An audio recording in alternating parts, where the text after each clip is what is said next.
akina mama wa Kiislamu wa Moyale, wama adraka ma Moyale, nyote ninawamkia kwa maamkizi bora ya Kiislamu. Assalamu alaikum wa rahmatullahi wa barakatuh.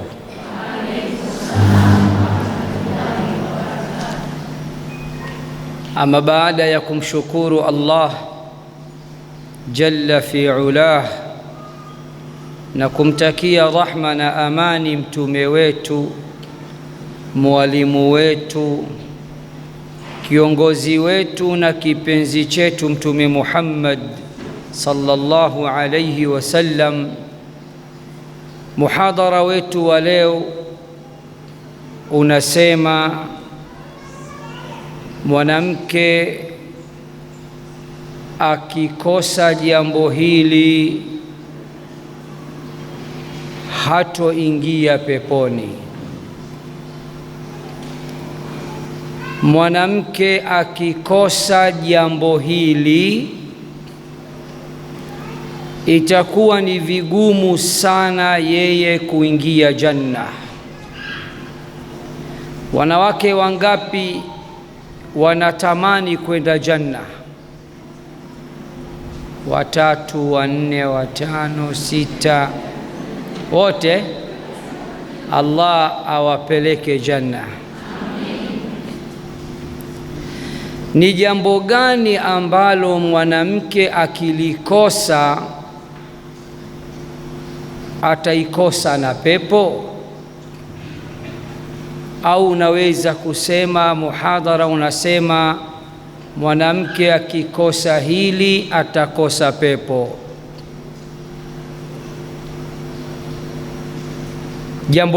Jambo lenyewe sio lengine, ndugu zangu, ni jambo adhimu sana, ni jambo muhimu sana, ni kitu ambacho asilimia kubwa ya wanawake wa zama hizi wamekikosa, illa man rahima Allah, isipokuwa wanawake wachache ambao Allah amewarahamu ndio waliojipamba na sifa hii. Jambo hili, hadha shay neema min Allah, jambo hili mwanamke akiwa nalo basi amepata neema kutoka kwa Allah, wa hadiya min Allah. Jambo hili pia mwanamke atakayepewa amepewa zawadi kutoka kwa Allah, amepewa gift kutoka kwa Allah jalla fi ulah. Dunia yetu sasa hivi iko akhiru zaman, na wanawake wengi illa man rahima Allah hili jambo wamelikosa. Nani anajua ni jambo gani ambalo mwanamke akilikosa atakosa pepo? Nani anajua? Naam. Allahu akbar, Allahu akbar, Allahu akbar. Unaitwa nani? Nani? Zahra Abdurrahman. Allah kujalie uingie janna na Fatimatu Zahra. Jambo lenyewe ndugu zangu ni alhaya, haya, aibu.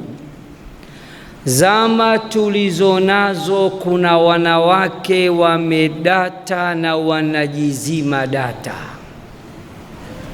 Kiswahili changu cha Tanzania mmekielewa? Kuna wanawake wamedata. Unajua maana ya kudata? Wamechanganyikiwa. Kuna wanawake wamedata na kujizima data. wanafanya data ya akili kuwa off. Kuna wanawake wamekosa haya kabisa katika dunia ya sasa. Mambo sasa yamekuwa vice versa. Wanaume baadhi ndo wana haya kuliko baadhi ya wanawake. Mwanamke akikosa haya na akakosa aibu, akina mama wa Moyale, mwanamke huyo anaweza kukosa janna. Maneno haya ni ya Mtume Muhammad sallallahu alayhi wasallam. يقول صلى الله عليه وسلم في الحديث الصحيح. Mtume wetu Muhammad sallallahu alayhi wasallam anatuambia katika hadith iliyo sahih, alhayau min aliman, haya inatokana na iman. Mtu yoyote ambaye ana haya ujue ana iman, na mtu yeyote ambaye hana haya ujue hana iman. Mtu yoyote mwenye aibu ujue ana chembe chembe cha iman, na mtu yoyote ambaye hana aibu ujue hana chembe chembe cha iman. Na Mtume Muhammad sallallahu alayhi wasallam ametuambia hatutoingia janna mpaka tuwe na iman, hatutoingia peponi mpaka tuwe na iman. في الحديث الصحيح الذي رواه أبو هريرة، حديث ambayo ni sahih ameipokea Abu Hurairah. Mtume Muhammad sallallahu alayhi wasallam anasema, walladhi nafsi biyadihi, mimi Muhammad ninaapa kwa jina la yule ambaye nafsi yangu mimi ipo mikononi mwake, la tadkhulul jannata hatta tu'minu, hamtoingia janna, hamtoingia peponi mpaka muamini, mpaka muwe na imani. Hamtoingia janna, hamtoingia peponi mpaka muwe na imani.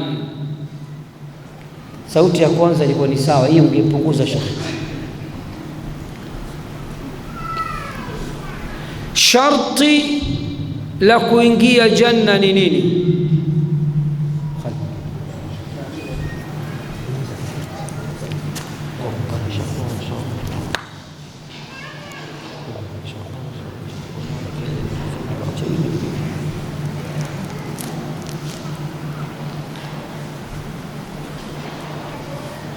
Nye mafundi mngeondoka tu hapa shekhi, inatosha, sauti inatosha shekhi. Bado sijachangamka, tulieni, nitachangamka. Sauti ni kubwa sana shekhi, irudishe vile vile.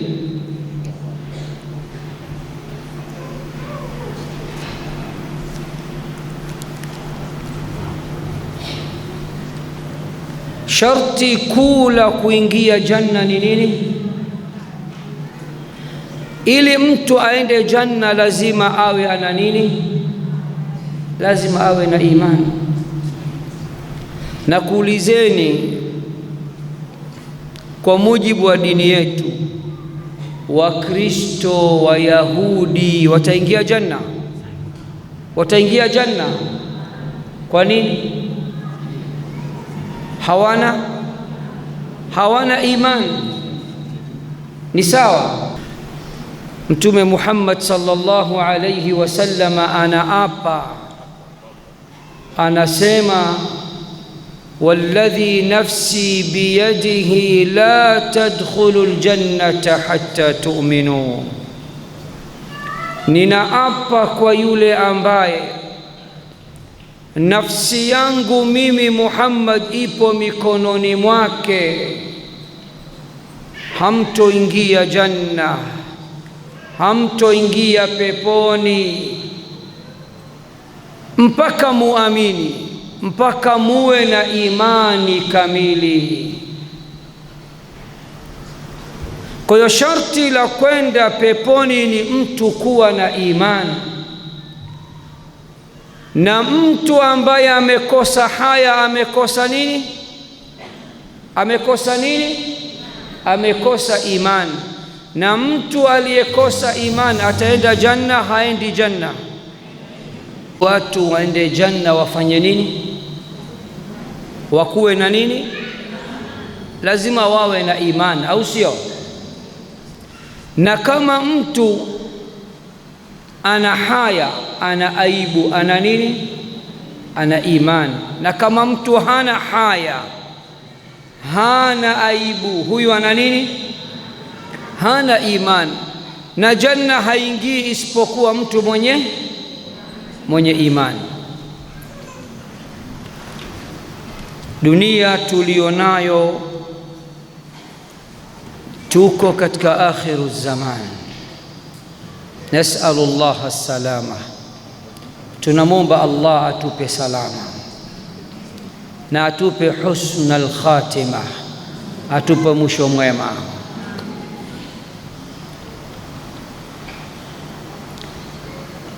Katika kuonyesha umuhimu wa haya, mtume wetu Muhammad sallallahu alayhi wasallam anatuambia alhayau kulluhu khair, haya yote ni kheri. Na kati ya wanawake na wanaume ni wepi ambao Allah amewapamba kwa haya? Wepi? Mwanamke na mwanaume, nani Allah amemjalia kuwa na haya? Ni mwanamke. Mwanamke urembo wake ni haya, uzuri wake ni haya. Akikosa haya si mrembo tena na wala si mzuri tena, kwa sababu atakuwa amekosa kheri. Na Mtume Muhammad sallallahu alayhi wasallam anasema alhayau kulluhu khair, alhayau kulluhu khair, haya yote ni kheri. Walidhalika anasema ukimwona mtu ana haya ujue ana kheri nyingi sana. في الحديث الصحيح، katika hadith ambayo ni sahih, Mtume Muhammad sallallahu alayhi wasallam anasema alhayau la yati illa bi khairin, haya haitokani isipokuwa na kheri. Ukiona msichana ana haya ujue ana kheri nyingi sana, ujue ana baraka nyingi sana, ujue ana iman. Na ukimwona msichana amedata na anajizima data na amekosa haya na amekosa aibu, huyo ujue ya kuwa amekosa kheri, amekosa baraka za Allah na amekosa iman. Na kwa mujibu wa Mtume Muhammad, watu hawatoingia janna, hawatoingia peponi mpaka wawe na iman. Walidhalika Mtume sallallahu alayhi wasallam katika kuonyesha kwamba haya na iman ni kitu kimoja, katika hadithi iliyo sahihi Mtume anatuambia alhayau shu'batun min aliman, haya ni sehemu ya iman. Na katika hadithi nyingine Mtume Muhammad sallallahu alayhi wasallam anasema, mtu aliyekosa haya anaweza kufanya chochote. Yaqulu sallallahu alayhi wasallam, anasema Mtume sallallahu alayhi wasallam, inna mimma adraka an-nasu min kalami nubuwa,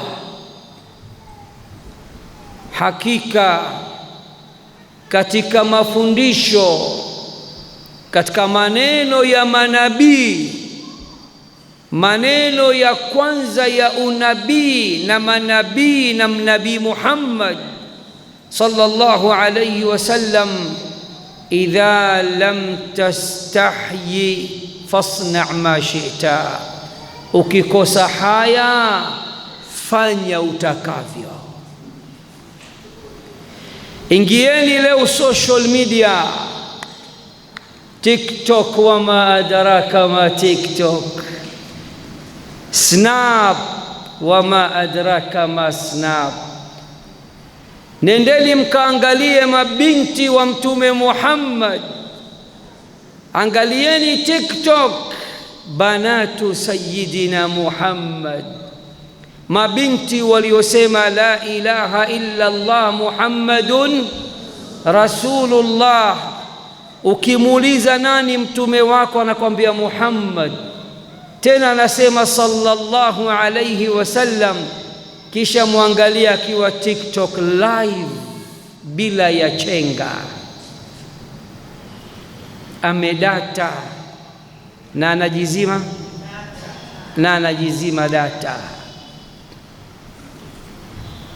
Bebi nitakupa moyo, bebi nitakupa figo, bebi nitakupa maini, bebi nitakupa tumbo, bebi nitakupa mwili mzima. Bebi, mashaallah, bebi wako unampa kila kitu, utabakiwa na nini? Unampa moyo, khalas, wewe ni mayita, ushakufa tayari, si ndio? Yani unampenda bebi kuliko hata Allah.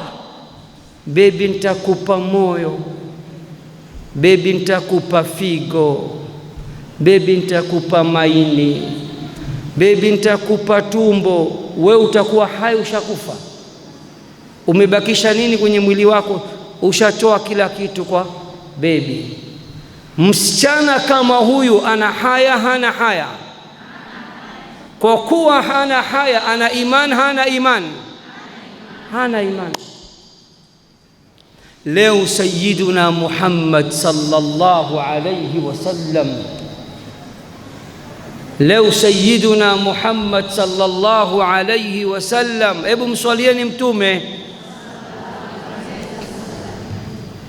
Leo mtume wa Muhammad akija Moyale akaingia live au akaingia TikTok, Instagram, Facebook, Snapchat, akaona mabinti zake, ummati wake, atafurahi, atalia? Mimi sijasikia bado. Atafurahi, atalia? Subhanallah.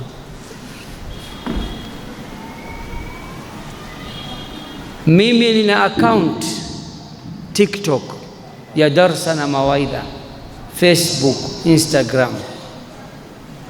Wakati inaingia sometimes ukifungua hauingii moja kwa moja akaunti yako, utakutana na kitu afu ndo unatafuta akaunti yako, si ndio?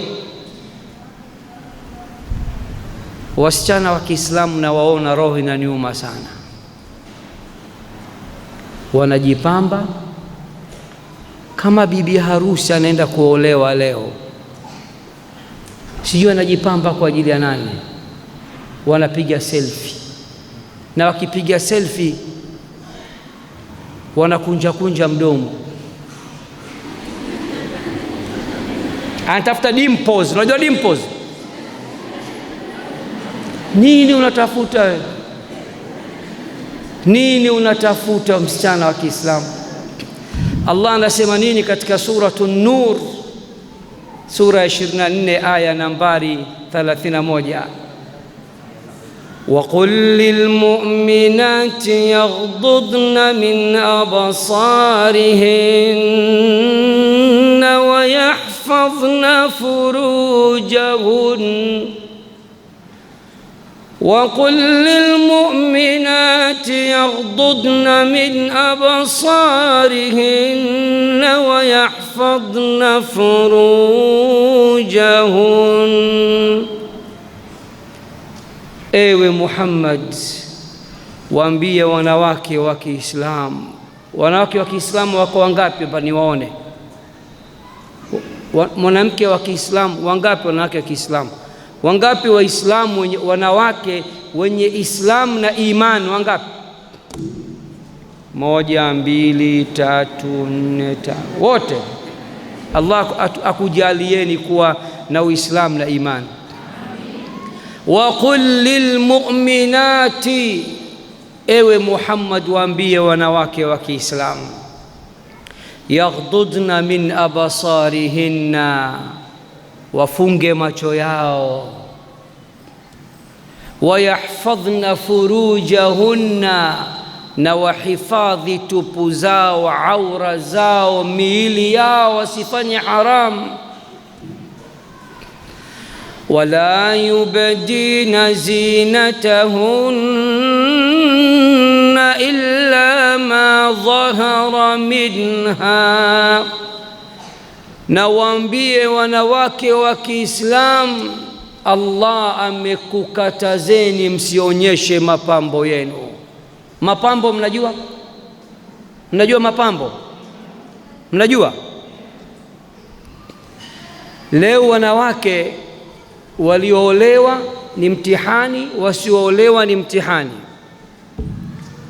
Wanawake walioolewa leo wamedata na kujizima data. Akiwa na bwana yake, mume wake nyumbani,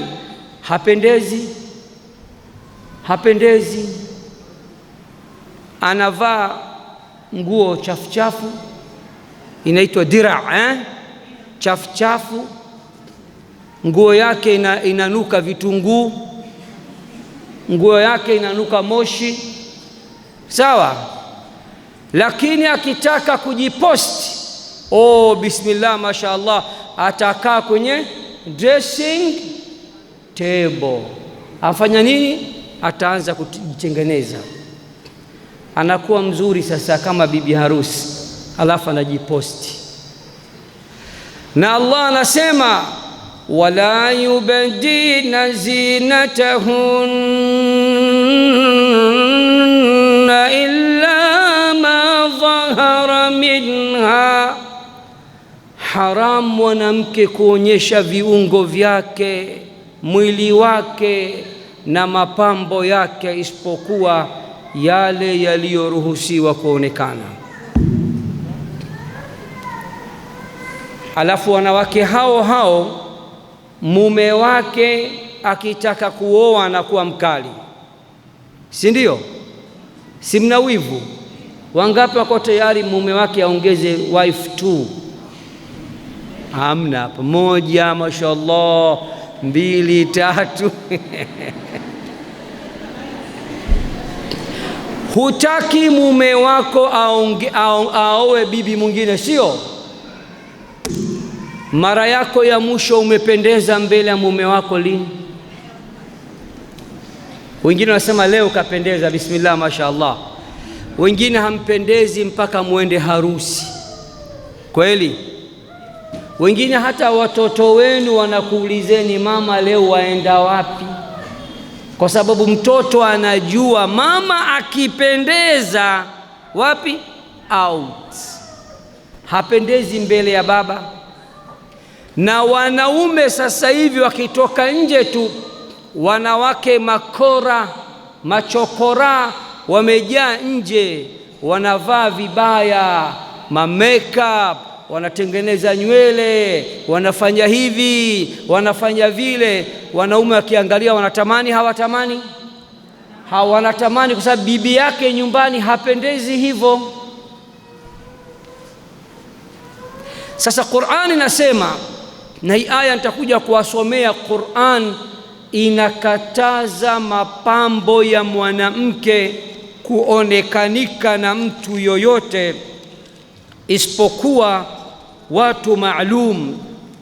Hebu msikize Allah anasemaje: wanawake wa Kiislamu popote pale mulipo duniani, nikiwa Moyale wa maadaraka ma Moyale, ni hapa Kenya mpakani kabisa mwa Ethiopia, na kwambieni aliyekuumbeni Allah Mola wenu aliyewaumba akakupeni siha na afya, akakujalieni macho mawili, akakujalieni masikio mawili, akakupeni uzuri, akakupeni kila mnachotaka, anawakataza msionyeshe viungo vyenu, miili yenu, wala mapambo yenu isipokuwa kwa waume zenu.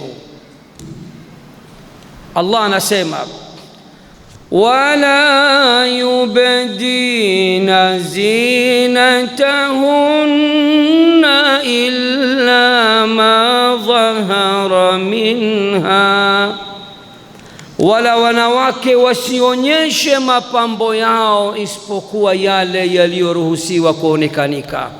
Baadhi ya ulama wamesema ni uso na viganja viwili basi, baadhi ya ulama.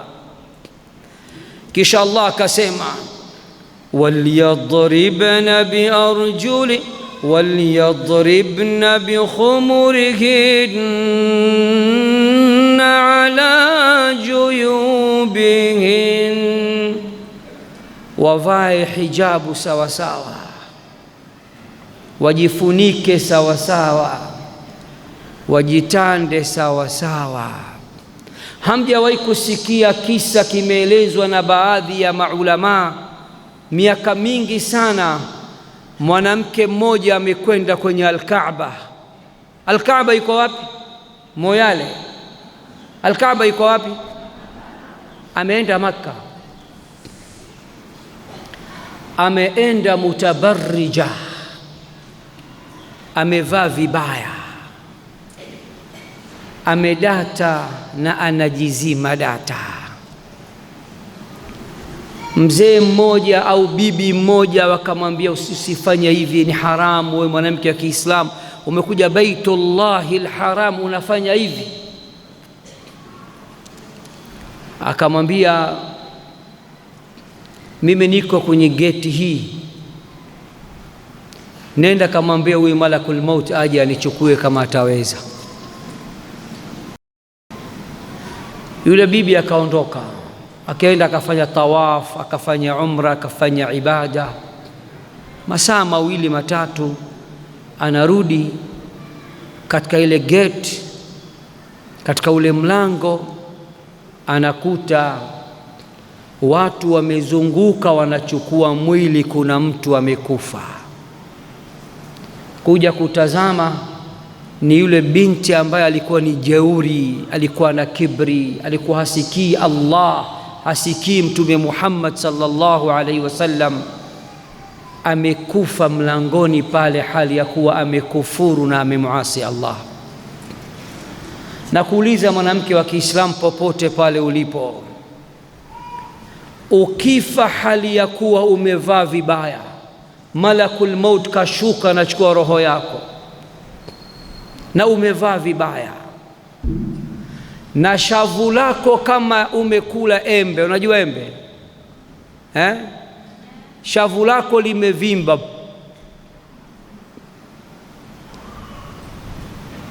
unakula miraa. Subhanallah, wapi utaenda wewe? Hali yako itakuwa nzuri, itakuwa mbaya huko akhera.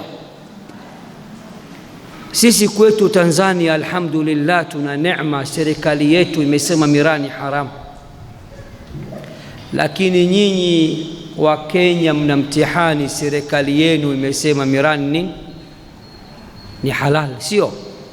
Lakini Allah amesema ni haramu. Mimi nilikuwa ninajua zamani miraa wanakula wanaume tu, hata mabibi mawaifu wengi wanashtaki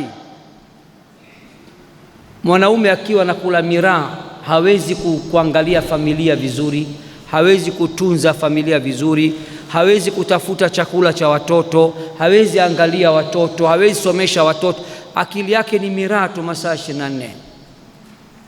Lakini wakati niko Isiolo naambiwa, shekhe, breaking news nini, na wanawake wa Kenya pia sasa hivi wamedata na wanajizima data, wako wanawake wanakula miraa. Inna lillah wa inna ilaihi rajiun. Ukimwona mwanamke anakula miraa amekosa haya. Shisha, wama adraka ma shisha. Mwanamke ambaye ana adabu, ana hishma, ana iman, mwanamke ambaye anajua iko siku atakufa, mwanamke ambaye anajua one day, yes, malakul maut atashuka, atachukua roho yake, hawezi fanya mambo ya kijinga kama hayo. Mna mtihani mkubwa sana wanawake wa Kiislamu wa nchi hii ya Kenya, mtihani mkubwa sana. Falidhalik Allah subhanahu wa ta'ala amekataza mwanamke wa Kiislamu asionyeshe mapambo yake na asionyeshe viungo vyake, uzuri wake, isipokuwa kwa mume wake. Na kuulizeni swali, Kiswahili mnakijua vizuri? Kama cha kwangu cha Dar es Salaam, jiji la gharama, haliishi kuhamahama, watu wake hawaishi lawama. Hamjajua chochote? Sijui hapa niongee Kiborana au niongee lugha gani? Tayib, na kuulizeni swali moja, swali hili moja,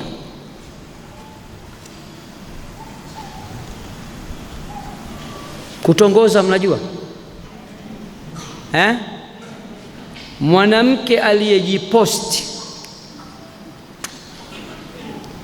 na huku amevaa vibaya, kichwa chake mashallah kachana nywele, kapiga pasi, sura yake imebadilika, imekuwa kama cartoon. Tony nini? Tom and Jerry, amebadilika. Kama mwanaume anamfuata kwa DM, kwa inbox, akamtaka hai, atajibu nini? Au atasema kufa? Atasema hai. Kidogo kidogo mambo, atasema nini? Poa. Ana adabu, hana adabu? Hana adabu. Allah katika suratu Al-Ahzab anamwambia nini Mtume Muhammad sallallahu alaihi wasallam? يا أيها النبي قل لأزواجك وبناتك ونساء المؤمنين. ewe Nabii Muhammad, semeni sallallahu alayhi wasallam, ewe Nabii Muhammad sallallahu alayhi wasallam, qul li azwajika, waambie wake zako, wa banatika, waambie mabinti zako, wasichana wako, wa nisa'il mu'minin, waambie wanawake wote wa Kiislamu. Amri ya Allah, oda kutoka kwa Allah, anamwambia Mtume Muhammad awaambie wanawake wote, waambie wake zako, waambie mabinti zako na wanawake wote wa Kiislamu, yudenina alayhinna min jalabibihinna, wajisitiri vizuri kwa jalbab. Dhalika adna an yu'rafna fala yu'dhaina, ikiwa watajihifadhi, watajisitiri, watajiheshimu, itapelekea wanaume watawajua kwamba huyu ni mwanamke mcha Mungu, mtu wa imani, mtu wa dini. Fala yu'dhaina, hawawezi kuwaudhi, kuwakera wala kuwatongoza.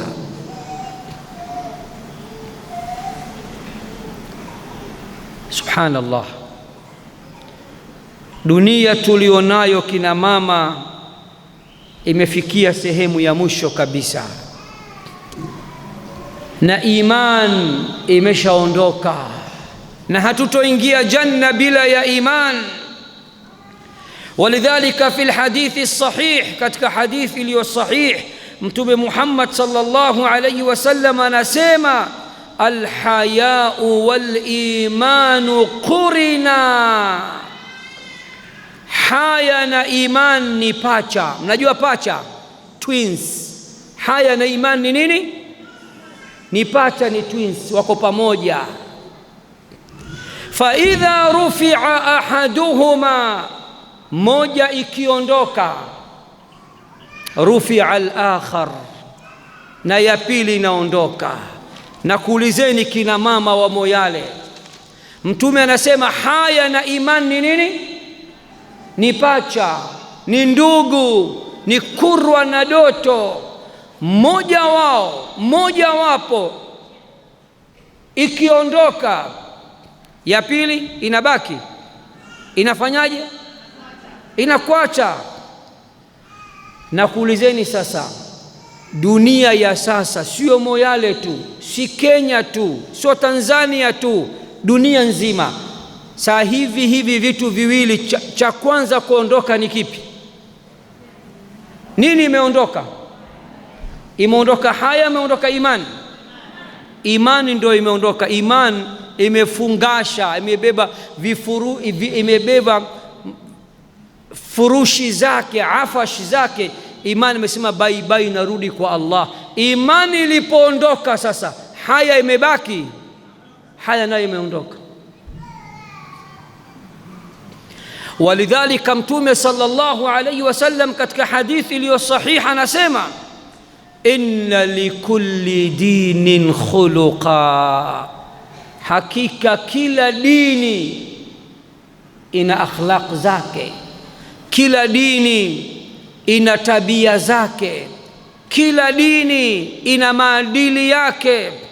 Wa khuluqul islami, na akhlaq za Uislamu, tabia njema za Uislamu, tabia nzuri za Uislamu, maadili mema ya dini ya Uislamu ni nini?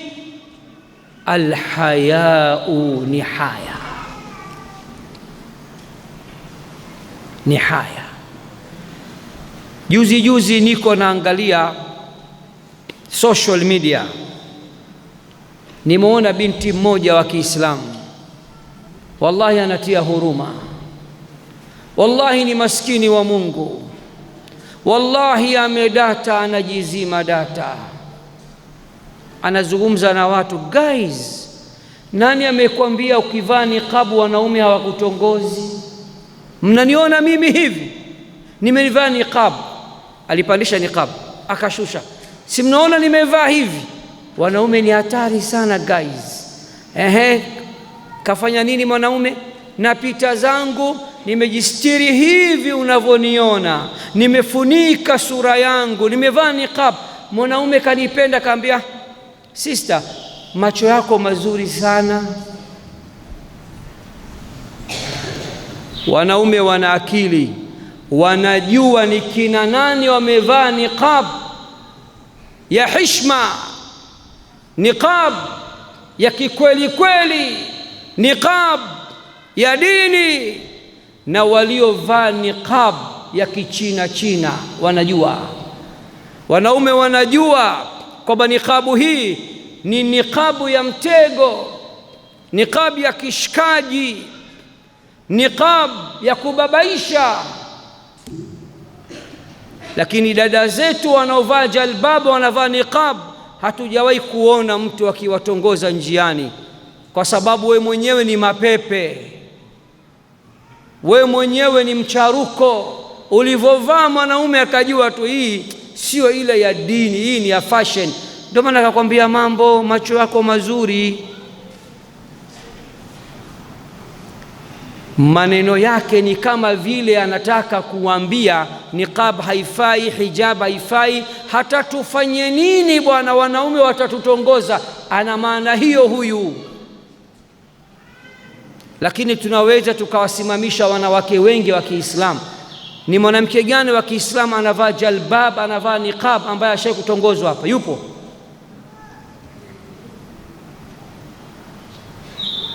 Subhanallah. Sasa twendeni katika Qur'an, angalieni Allah subhanahu wa ta'ala anasema nini kuhusu watoto wa Nabii Shuaib alayhi salam. Mnajua kisa cha kisima cha Madian,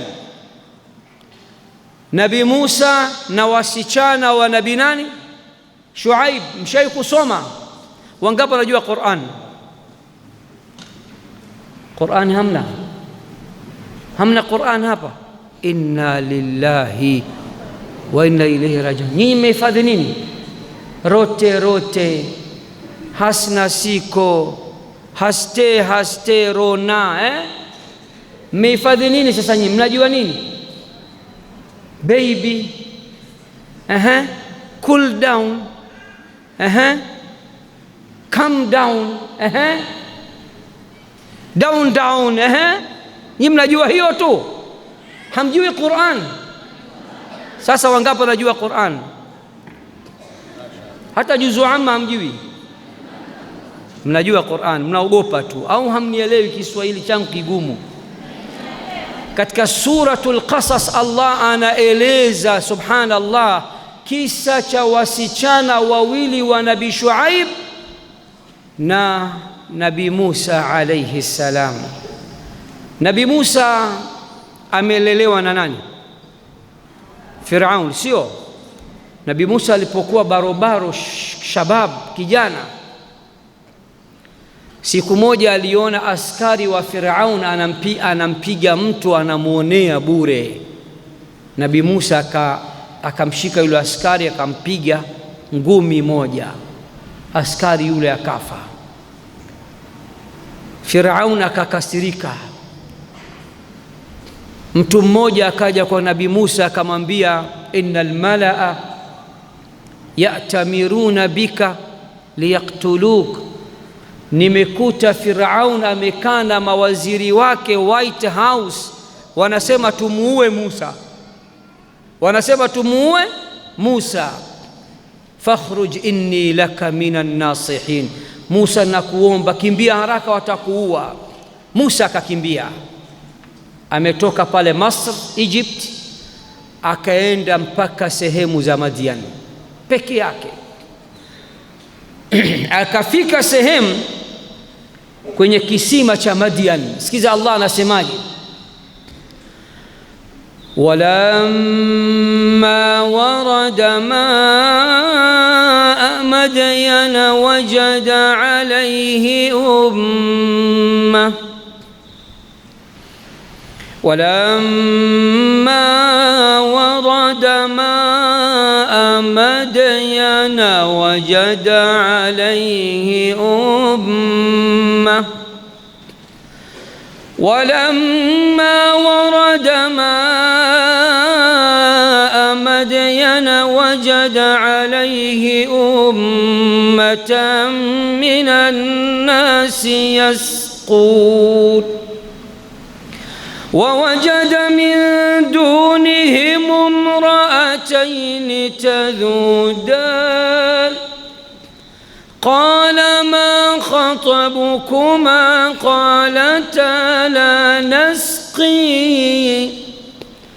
قالتا لا نسقي حتى يصدر الرعاء وأبونا شيخ كبير. Musa alayhi salam alipofika katika kisima cha Madian, wajada alayhi ummatan minan nasi yasqun, amekuta watu wengi wameleta mifugo. Nyinyi watu wa Moyale ni wafugaji au ni wakulima? Wafugaji, mnafuga ngamia, ng'ombe, mbuzi, kondoo, sio? Sasa wafugaji wamekuja katika kisima cha Madian. Kisima cha Madian kina kifuniko hii.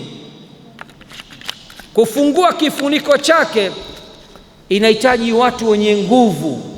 Baadhi ya ulama wanasema watu 10 ndio wanaweza kunyanyua, kufunika, kuondoa kifuniko. Wawajada min dunihim imra'atayn tadhudan, kisha akakuta wasichana wawili maskini wamekaa pembeni wanahangaika. Musa akawafuata wasichana wawili. Aliwafuata kwa ajili gani? Kwa ajili gani? Aliwafuata kwa ajili gani? Musa nabii, Musa ni msafi, Musa ni mtukufu, Musa ni mtakatifu, Musa ni tahir, Musa ni mcha Mungu. Hajawafuata kuambia hai, la wallah. Qala ma khatbukuma, mna nini? Mna shida gani? Mbona mmekaa hapa? Na wenyewe wana wanyama wao, wana mifugo yao. Wala wasichana wakasema, qalata la nasqi hatta yusdira ar-ri'a, sisi ni wasichana, hatuwezi kunyanyua hichi kifuniko hichi, kubeba hii yote hatuwezi, mpaka hao waondoke, si hatuna nguvu. Wa abuna shaykhun kabir, na baba yetu ni mtu mzima sana. Kwani Musa aliwauliza mna baba? Hakuwauliza. Aliwauliza hakuna makaka, hamuna mabradha, kwa nini mko hapa wasichana? Hakusema. Lakini wale wasichana kwa sababu wana heshima, wanamwambia Musa, usituone sisi hatuna heshima, tunazurura, tuko hapa tunachanganyika na watu wengine na mifugo yao, sisi tuko hapa, tuko wasichana wawili tu, hatuna makaka, na baba yetu ni mtu mzima sana, na tumekuja kuchota maji kwa ajili ya kuwapa wanyama wetu. Musa alayhi salam fasaqa lahuma, ndo akabeba kwa mkono mmoja tu, akaondoa, akachota maji, akawapa. Wakachukua maji wakawapa wanyama, wanyama wakanywa maji, wakafurahi, wakaondoka. Sikiza Allah anasemaje, fasaqa lahuma thumma tawalla ila dhilli faqal, akawachotea maji, akawanywesha wanyama wao, kisha Musa akaondoka. Hakusubiri mazungumzo. Jina lako nani? Mashallah, unaonekana beautiful. La wallah, kawapa maji, kaondoka. Alipoondoka Musa ni fakir, hana nyumba, hana chakula, hana kazi, mkimbizi, amekimbizwa na Firaun, amekimbilia nchi nyingine. Alisema nini? Faqala rabbi inni lima anzalta ilayya min khairin faqir. Faqala rabbi inni lima anzalta ilayya min khairin faqir. Sema, Allah, mimi umenileta sehemu hii, nimeshukia sehemu hii, mimi ni mfakir, ni maskini na shida ya Allah. Wasichana wamerudi kwa Nabii Shuaib, baba yao ni Nabii Shuaib. Akawauliza, mbona mmerudi haraka? Kulikoni, kuna nini? Wakamwambia, tumekutana na mtu anaonyesha mgeni, kama ana hofu, kama anatafutwa, ametufata, ametuona wasichana peke yetu, tuko kwenye kisima, hatuwezi kubeba kifuniko cha kisima, akatusaidia, ana nguvu, mashaallah. Nabii Shuaib akasema, namtaka huyo mvulana. Sasa atamuita vipi? Nyumbani wako wangapi? Shuaib baba, mtu mzima sana, na nani? Na wasichana wawili na mama yao, sio? Sasa atatumwa nani kwenda kumuita yule Musa? Si dharura hiyo? Nani atatumwa? Msichana mmoja. Kwa nini ametuma msichana mmoja? Baadhi ya ulama wakasema msichana mwingine kamwambia, ingia jikoni upike chakula, kuna mgeni anakuja. fajaat ihdahuma, sikilizeni vizuri kina mama wa Moyale, fajaat ihdahuma tamshi ala istihya, amekuja msichana anarudi tena kwenye kisima, anatembea pole pole. Qur'an nasema tamshi ala istihya, tamshi ala istihya, anatembea huku anaona haya na aibu. Wasichana sasa hivi, yes, no, yes of course, yes. Wallahi wamedata, wanajizima data. Sema hivyo, sema wamedata, wanajizima data. Sema nini maana yake? Wamedata, wanajizima data, wamechanganyikiwa na wamezima data ya wapi? Ya kichwa wamezima. Sasa kama ukizima data ya kichwa, data off, kichwa kinafanya kazi? Rawahu Sheikh Kishki. Na waambieni, mkiona mwambie Sheikh Kishki anasemaga umedata na unajizima data. Amefika kwa Nabii Musa alayhi salam, anasemaje? Qalat inna abi yad'uka liyajziyaka ajra ma saqaita lana. Subhanallah. قالت إن أبي يدعوك ليجزيك أجر ما سقيت. قالت إن أبي يدعوك ليجزيك أجر ما سقيت لنا. Amefika pale kamsalimia, akamwambia baba yangu anakuita nyumbani, anataka akulipe, akushukuru kwa vile umetusaidia. Musa amekubali, anakaa kwenye mti, hana nyumba, hana chakula, atafanya nini? Si Allah kamletea kheri. Anaenda sasa, binti mbele, Musa nyuma, si ndio? Binti anajua njia, si ndio? Anaenda, upepo ukaja ukashusha nguo ya binti. Musa ameona mguu wa binti, kaona mguu, si mnajua mguu. Musa akasema nini? Hakusema yes, akaambia stop, rudi nyuma. Hiyo ni zamani, siku hizi hamna haya. Siku hizi mke wa mtu anatongozwa, anaelekezwa kwenye line na anaingia mazima mazima. La ilaha illa Allah Muhammadur Rasulullah. Mtume anasema wala yazni zani hina yazni wa huwa mu'min.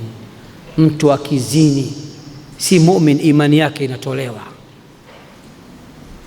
na ni mke wa mtu. Nini shida yako? Si unayo bwana, anakupa nini yule? Haya, umekufa kwa guest house na huyo mwanaume unachiti, wote mmekufa pale. Wapi? Fil firdausi al-a'la, mashaallah. Wapi utaenda? Ni mwisho mwema, mwisho mbaya? Mwisho mbaya. Riwaya zinasema Musa alayhi salam hakutaka binti amwambie kulia, yani right. Musa anakata right, left Musa anakata left. Musa hataki sikia hata sauti yake, akamwambia chukue jiwe. Unajua mawe? Chukua mawe, kama right rusha right, mimi napita. Ikiwa left rusha left.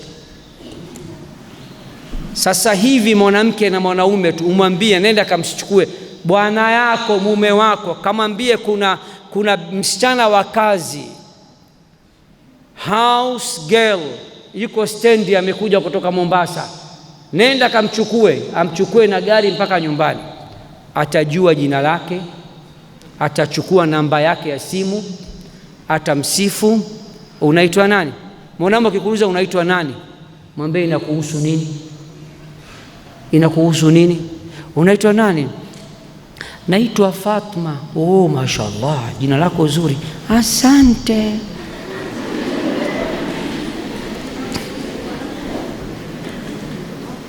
Mambo poa sana, poa sana. Mambo, mwambie inakuhusu nini? Sitaki mambo ndo nini? Mpaka wamefika.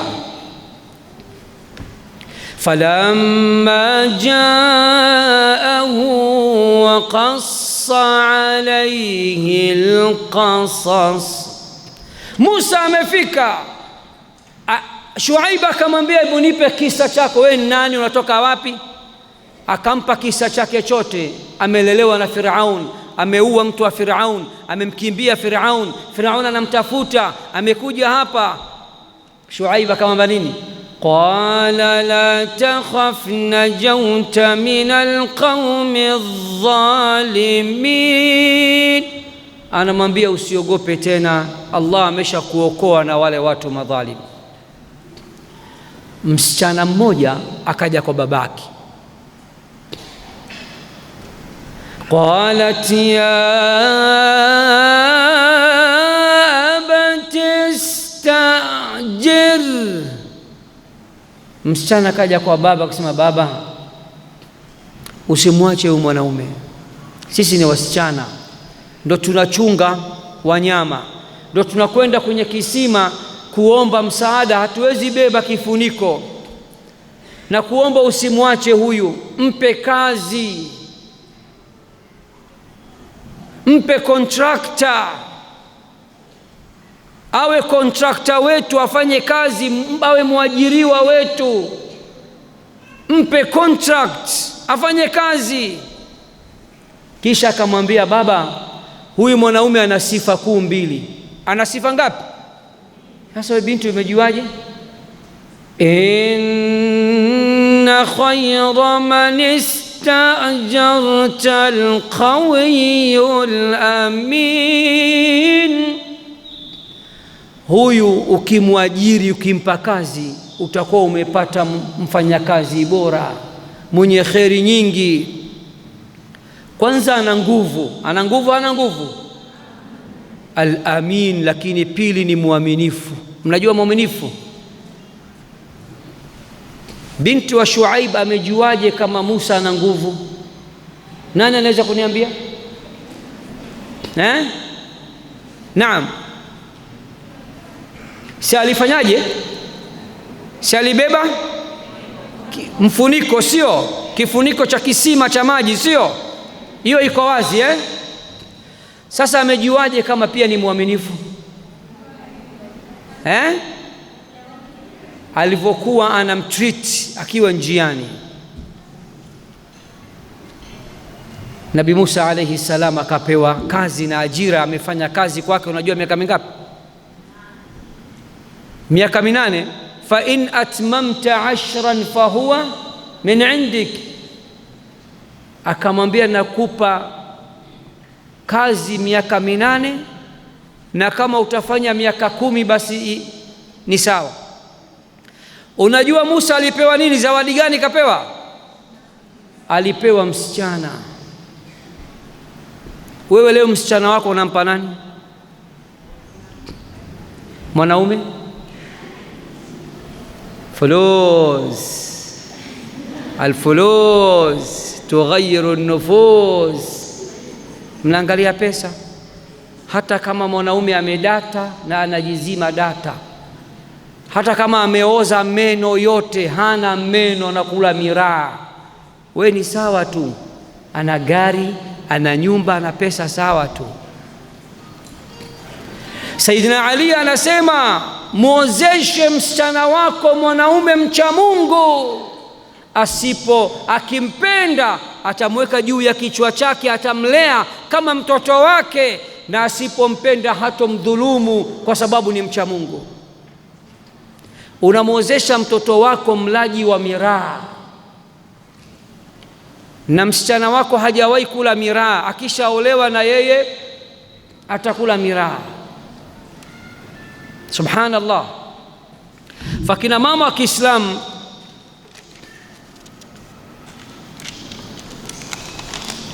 haya ni kitu muhimu sana.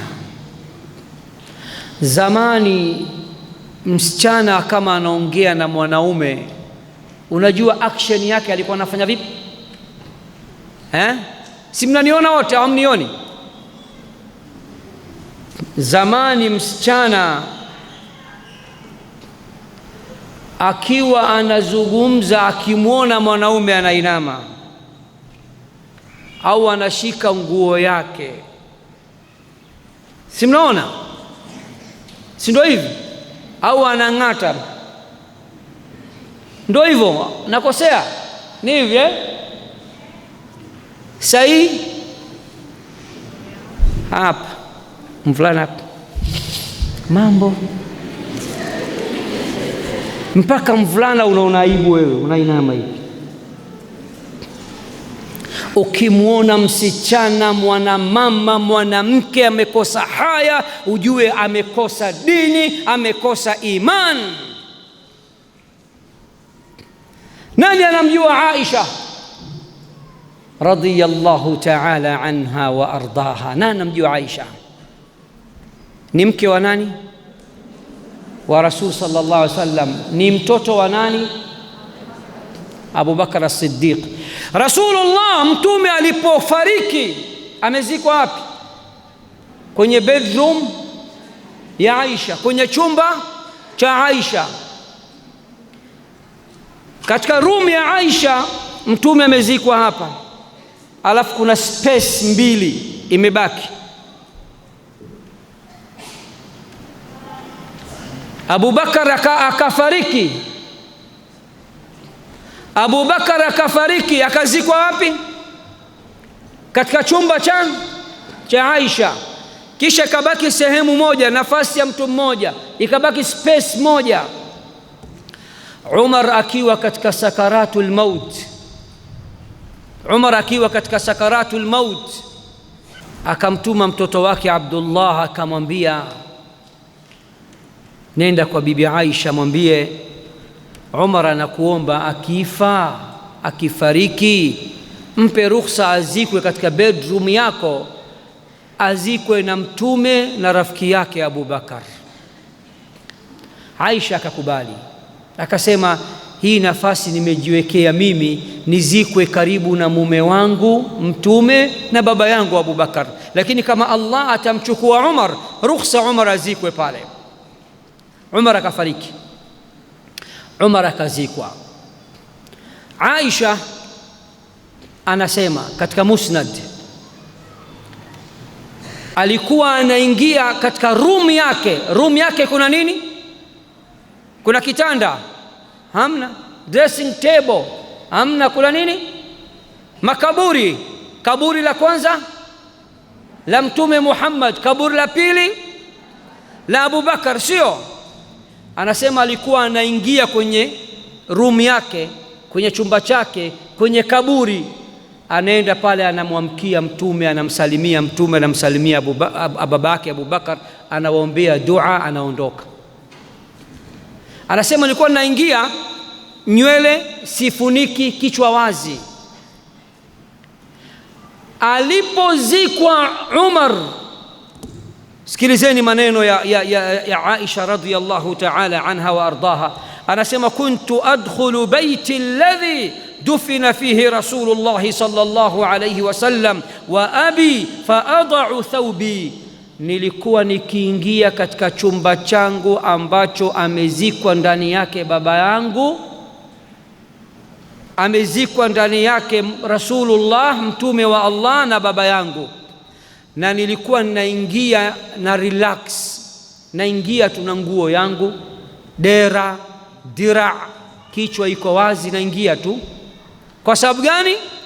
Wa aqul, nasema innama huwa zawji wa abi, kaburi hili la mume wangu haina neno, na kaburi hili la babangu haina neno, naingia tu kichwa wazi. Kwani maiti anaona? falamma dufina Umaru ma'ahum, Umar alipozikwa sasa katika chumba changu, katika rumi yangu, fawallahi ma dakhaltuhu illa wa ana mashdudatan ala thiyabi, fawallahi ma dakhaltuhu illa wa ana mashdudatun ala thiyabi. Wallahi Umar alipozikwa, nikiingia pale nilikuwa navaa full hijab. Umar yuko hai? Umar yuko wapi? Amekufa. Anaonea haya Umar ambaye yuko kwenye kaburi, anasema hayaan min Umar, nilikuwa namuonea haya Umar nisiingie kwenye chumba changu ambacho ndani yake amezikwa Mtume na amezikwa baba yangu Abu Bakar, na kazikwa mwanaume ajnabi, mwanaume wa kando, mwanaume ambaye hapaswi kuniona wala kuona nywele zangu wala shingo langu. Nilikuwa nikiingia najifunika full jalbab, hayaan min Umar, kwa kumuonea Umar aibu, kwa kumuonea Umar aibu. Umar, Aisha angeingia hana nguo, kichwa wazi na dera lake tu na sketi yake tu na blouse yake tu, Umar angemuona? Kina mama moyale, Umar angemuona? Angemuona? Ni kweli asingemuona. Kwa sababu gani? Umar yuko hai, amekufa? Yuko kaburini? Hayuko kaburini. Lakini angalia Aisha alivyokuwa na adabu na heshima, alikuwa haingii tena kwenye chumba chake ambacho ndani yake amezikwa Abu Bakar, baba ya Mtume wa Allah, na Abu Bakar, na akazikwa Umar. Lakini hapo mwanzo, hapo awali alikuwa anaingia kwa kujiachia, lakini ilipoingia mwili wa Umar, kaburi la Umar lilipoongezeka, alikuwa anajifunika. Hao ndo wanawake wa zamani. Wanawake wa zama hizi wa TikTok, wama adraka ma TikTok. Nyinyi wa Kenya mnajua sana kizungu kuliko sisi wa Tanzania. Talk manake nini? Unajua TikTok manake nini? TikTok itaongea siku ya Kiyama. Al-yawma nakhtimu ala afwahihim, Allah anasema siku ya Kiyama mdomo tutafunga. Wa tukallimuna aydihim, mikono itasema ya Rabbi, nilikuwa napiga selfie na na post niko uchi. Wa tashhadu arjuluhum bima kanu yaksibun, miguu itasema ya Rabbi, nilikuwa naenda kwenye Borana night, Somali night, Oromo night, na hizi night zitakufanya utaingia Jahannam night.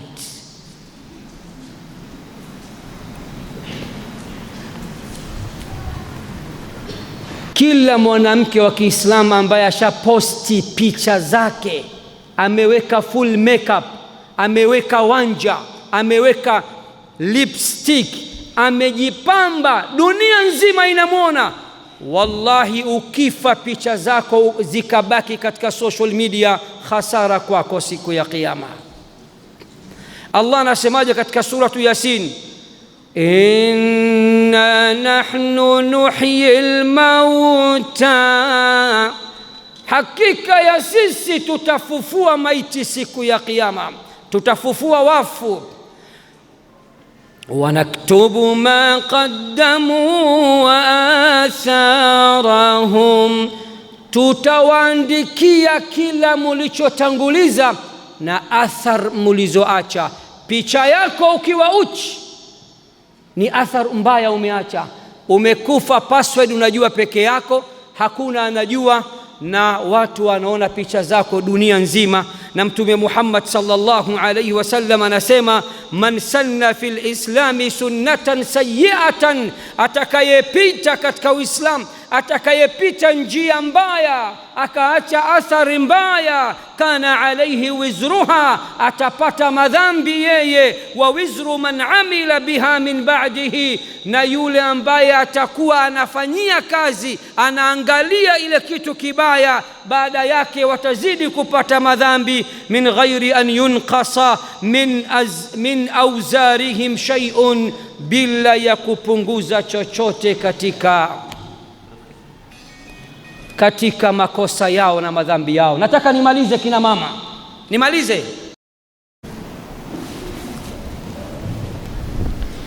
Wanawake wengi wa Kiislamu zama hizi wamedata na wanajizima data. Wanawake wengi wa Kiislamu zama hizi wamekosa haya na aibu, na Mtume Muhammad sallallahu alayhi wasallam anasema alhayau min aliman, haya imetokana na imani. Na ukimwona mtu amekosa haya, amekosa aibu, ujue amekosa imani. Na Mtume Muhammad anasema la tadkhulul jannata hatta tu'minu, hamtoingia janna mpaka muwe na imani.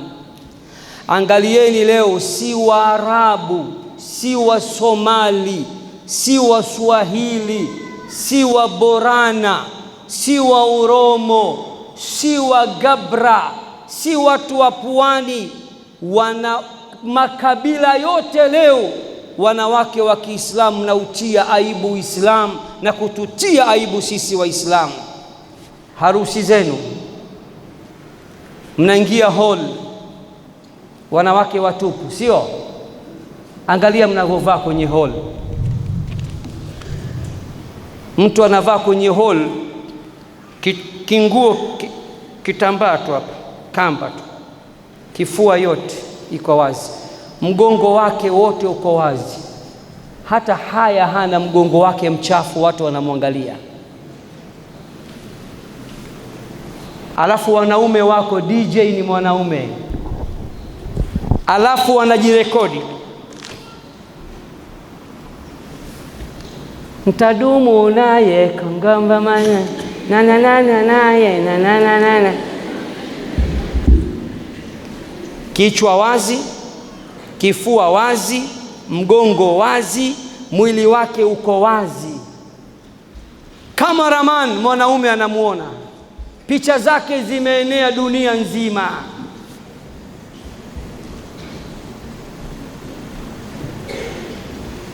Mimi najiulizaga, waume zenu wako wapi? Wazazi wenu wako wapi? Hizo picha hawazioni. Mnapenda harusi na sherehe kuliko hata dini.